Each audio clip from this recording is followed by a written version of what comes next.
नमस्कार दोस्तों, स्वागत है आप सभी का एक और नई वीडियो में।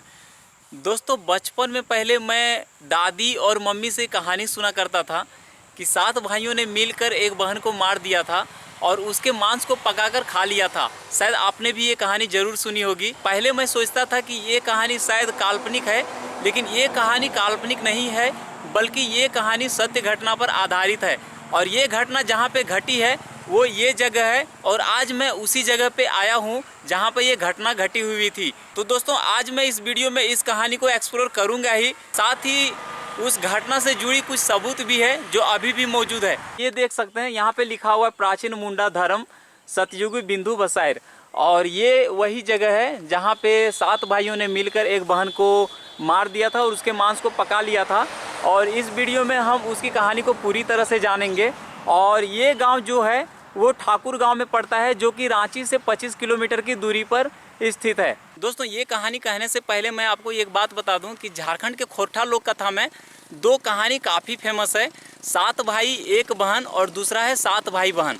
7 भाई एक बहन में क्या होता है कि 7 भाई बहन को बहुत प्यार करते हैं, और ये चीज़ उसके भाभियों से देखा नहीं जाता है। जब उसके भाई काम करने के लिए चले जाते हैं तो उसकी भाभियाँ ननद को खूब सताती है, और उसी कहानी में फूटे हुए घड़े में पानी लाने के लिए कहता है, उसकी भाभियाँ कहती है, जिसमें मेढक उसकी मदद करता है, और बिना रस्सी के उसको जंगल में लकड़ी लाने के लिए भेजता है, जिसमें सांप रस्सी बनकर उसको मदद करता है। तो ये कहानी 7 भाई एक बहन की है।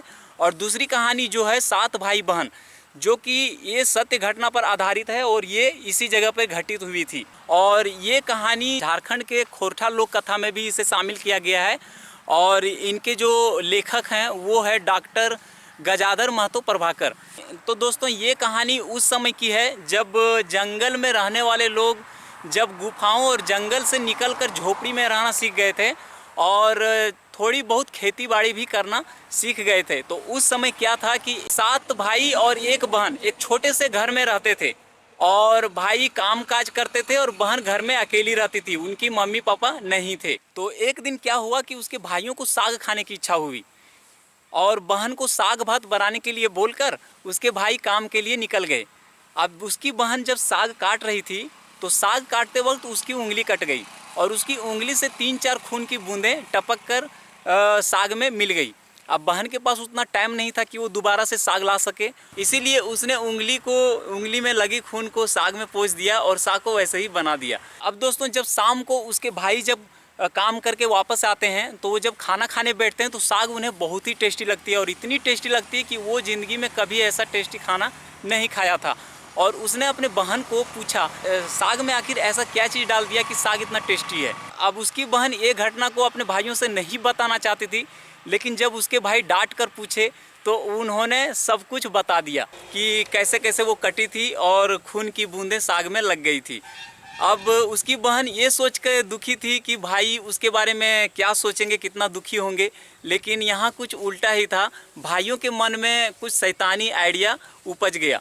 अब दोस्तों, उसके भाई बार बार यही सोचने लगे कि बहन का जब खून इतना टेस्टी है तो उसका मांस कितना टेस्टी होगा, और ये सोचकर वो बार बार सोचने लगे कि बहन को कैसे मारा जाए और उसके मांस को खाया जाए। काफ़ी सोचने के बाद उसके भाई आखिरकार उपाय ढूंढ ही लिया, और अपने बहन से बोला कि हम लोग को काफ़ी घने जंगल में जाना है शिकार करने के लिए, तो काफ़ी देर हो जाएगी, तो इसलिए तुमको भी चलना होगा। तो अपने बहन को लेकर उसके भाई आ गए इस जगह पे, और ये जगह पहले काफ़ी घना जंगल हुआ करता था। यहाँ लाने के बाद उसके भाई पहले से ही प्लान करके रखे थे, और पेड़ के काफ़ी ऊंची जगह में मचान बना दिया था, और वहाँ पे बहन को बैठने के लिए बोला, और वो पेड़ यही है जहाँ पे मचान बनी हुई थी।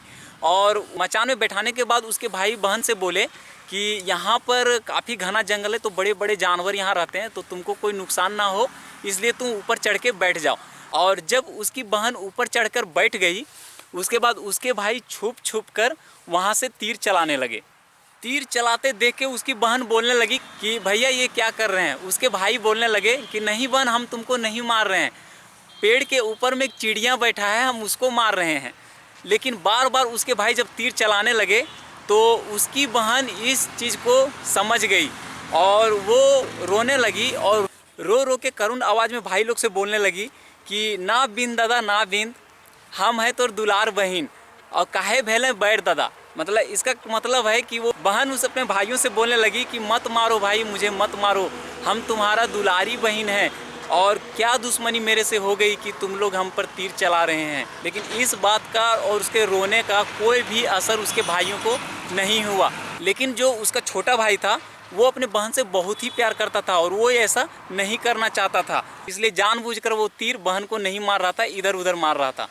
लेकिन उसके भाई मिलकर और बहन को आखिरकार मार ही दिए और मारकर उसके मांस को उन लोगों ने पकाया। मांस को पकाने के बाद जब उसके भाई खाने बैठे तो उसका छोटा भाई जो था वो अपने बहन का मांस को नहीं खाना चाहता था। इसलिए उसने क्या किया कि बगल में यहाँ पे एक छोटा सा एक गड्ढा है जहाँ पे पानी भरा हुआ रहता, जिसको छोटा सा पोखरा बोलते हैं हम लोग। तो वहाँ से एक कुछ केकड़ा और कुछ मछली को उसने पकड़ के रखा था, ताकि जब उसके भाई हड्डी खाए तो वो केकड़ा खा सके, और जब उसके भाई बहन का मांस खाए तो वो मछली खा सके, ताकि किसी को शक ना हो। और छोटा भाई ने वैसा ही किया। सारा कुछ जब खाना पीना हो गया तो उसके छोटे भाई ने क्या किया कि जो उसके हिस्से का जो मांस था उसको उसके छोटे भाई ने खाया नहीं और चुपके से लाके यहाँ पे एक गड्ढा था, उस गड्ढे में डाल दिया। अब दोस्तों इस घटना को घटे हुए काफ़ी दिन हो गए। उसके भाई अपने अपने घर बना लिए, शादी भी कर लिए और इस घटना को वो लोग भूल गए। अब क्या हुआ कि इसके भाई ने जहाँ पर जिस जगह पे मांस को डाला था वो जगह ये थी और यहाँ से कुछ छोटे छोटे बांस के कोमल कोमल पौधे निकले और बांस इतना खूबसूरत था कि इधर से एक बार एक राहगीर गुजर रहा था जो बांसुरी बनाता था और बेचता था। तो उसने जब इस बांस को देखा, काफ़ी सुंदर बांस था और वहाँ से कुछ सुंदर सुंदर और मधुर आवाज़ आ रही थी। जब उसने इतनी मधुर आवाज़ जब सुनी तो उसने सोचा कि जब बांस से इतना मधुर आवाज़ आ रही है तो इसका जब बांसुरी बनाएंगे तो कितना मधुर बजेगा। और उसने वो बांस को काट लिया और बांस काटने के बाद वो बांसुरी बजाकर गांव-गांव जा जाकर बजाता और बांसुरी को बेचता। और इत्तेफाक से क्या हुआ कि वो बांसुरी बजाते बजाते एक दिन वही भाई के घर गए जिस भाई ने बहन को यहाँ पे मारा था और उसके मांस को खाया था। जब वो भाई के घर में बांसुरी बजाने के लिए गया तो बांसुरी से ऐसा आवाज़ निकलने लगा कि ना बाज बांसुरी ना बाज, ये हो तो दुश्मन के घर। तो ऐसा आवाज़ सुन के उसके भाई बांसुरी वाले को मारने के लिए दौड़े और फिर बांसुरी वहाँ से चला गया दूसरे भाई के घर, वहाँ से भी ऐसा ही आवाज़ आया। तीसरे भाई के घर गया, वहाँ से भी ऐसा ही आवाज़ आया। 6 भाई के घर गया तो ऐसा ही आवाज़ आया, ना बाज बांसुरी ना बाज, ये हो तो दुश्मन के घर। तो आखिरकार वो लास्ट में जाता है छोटे भाई के घर और वहाँ से बांसुरी से आवाज़ आता है, बाज बांसुरी बाज, ये हो तो सबसे प्यारा भाई। और वो बांसुरी बजाता है और ये सुनकर उसके भाई खूब ज़ोर ज़ोर से रोने लगता है और उसको पुराने दिन वो दिन याद आ जाता है और वो बांसुरी को ख़रीद लेता है और ख़रीदने के बाद फिर वो बांसुरी बजाता है। और दोस्तों ये थी यहाँ की ये कहानी। और दोस्तों ये देखिए, ये जो बांस है ना, ये बांस कहा जाता है कि वही बांस है जहाँ पे उसके छोटे भाई ने मांस को डाला था और वहाँ से जो बांस निकला था वो यही बांस है। और इस बांस को काटा नहीं जाता है। यहाँ के गांव वाले इस पर प्रतिबंध लगा दिए कि कोई भी इस बांस को नहीं काट सकता। और ये जो पेड़ है दोस्तों, ये पेड़ वही पेड़ है जहाँ पे उसके बहन को मचान बना के ऊपर में बैठाया था और उसके भाई छुप छुप के चारों तरफ से उसको तीर मार रहे थे और बहन को यहीं पे मारा था। तो ये है वो पेड़ और ये है वो बांस जहाँ पे उसके भाई ने मांस को गड्ढे में डाला था और यहाँ से बांस निकला। और ये जो दोस्तों ये जो खंभे देख रहे हैं, ये खंभे सातों भाई के निशानी है। तो वो जो ये जो छोटा खंभा है ये है छोटे भाई की निशानी, उसके बाद बड़े, उससे बड़ा, उससे बड़ा और वो है सबसे बड़े भाई का निशानी। और ये जो यहाँ पे रखा हुआ है पत्थर, ये है उनके बहन की निशानी। और यहाँ पे पूजा भी किया जाता है और यहाँ पे साल में एक बार बहुत बड़ा मेला भी लगता है। अच्छा चाचा, जो यहाँ पे जैसे घटना हम लोग सुने हैं हाँ। कि 7 भाइयों ने मिलकर एक बहन को मार दिया था और उसका मांस को खा लिया था। हाँ। और अभी कहीं ना कहीं आप लोग भी उसके पूर्वज ही रहे होंगे। हाँ। तो अभी ये घटना सुनकर आपको कैसा लगता है? ये सही बीता हुआ है, सही बीता हुआ बात है, कोई गलत नहीं है। कहानी बनल है और सतयुगी का कोई जमाना का बात है, तो सही बात है, कोई गलत नहीं है। अच्छा और उसका मान्यता अभी भी मान रहा है लोग, पूजा अच्छा कर रहा है सब। अच्छा, यहाँ पे एक चीज और देख रहे हैं कि चलिए उसकी बहन जो है हाँ वो तो भाई उसके साथ जो घटना घटा वो काफी दर्दनाक था, तो हाँ। इसलिए उसके बहन को पूजा किया जाता है, लेकिन हाँ। वहाँ पे 7 भाइयों का भी पूजा किया जाता है। हाँ तो उन लोग जब को वो भी तो लोग हथियारे थे ना। तो हथियारे थे, लेकिन उसका पूजा हो रहा है इसलिए कि तीर पजाया था, लोग पत्थर में चीना था। अच्छा, वो जो पहाड़ है हाँ वहाँ पे पहाड़ी तीर साइड में पजाया है, था ना। इस साइड में हाँ आम हाँ गाछ है, उस जगह में हाँ पहाड़ में पजाया था लोग। हाँ। तो उसी को लेकर उसको मान्यता मान रहा है। और सातों भाई उन लोग। हाँ अच्छा अच्छा। यही भाव मारा था, छोटका नहीं मारा था, वो सही में जायज में हाँ, रह वो रहा तो था। बहुत ज्यादा प्यार करता था अपने हाँ बहन प्यार से। कर रहा था। हम्म, ये सब कहानी है। और अभी वही लेके हम लोग देख रहे हैं। और सही बात है कि गलत नहीं है जो लोग। आज जाइए, ये कहानी हम लोग सुन सुन के बड़े हुए हैं। हाँ बड़े पहले हुए। दादी से माँ से तो ये सब उसी तरह कहानी के हम सुनते लोग थे को हम भी लोग। सुनते आ रहे हैं। हाँ तो ये बात सही था। केंद के गाछ है, उसका माचा बनाया हुआ था। हाँ, देखे उसी में वहाँ पे। चढ़ाया हाँ। और लोग बोला कि ये देखिए आपका संस्कार दिख रहा है, ऐसे ही बोला। तो उन लोग सब तीर में मार रहा है वहां से, हम्म। और इसको मार रहा है। तो दोस्तों, ये कहानी कई लोग कई तरह से बोलते हैं और कुल मिलाकर बात वहीं पर आ जाती है कि सातों भाई मिलकर बहन को मारे थे, उसके मांस को पकाकर यहाँ पे खाया था।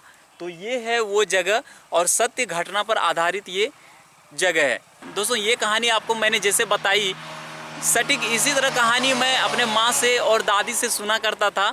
और इसमें जो बहन रो रो के जो करुण स्वर में जो गीत गाई है, इस कहानी को लोरी की तरह हम लोग सुनते थे और यही कहानी सुन सुन कर हम लोग बड़े हुए हैं।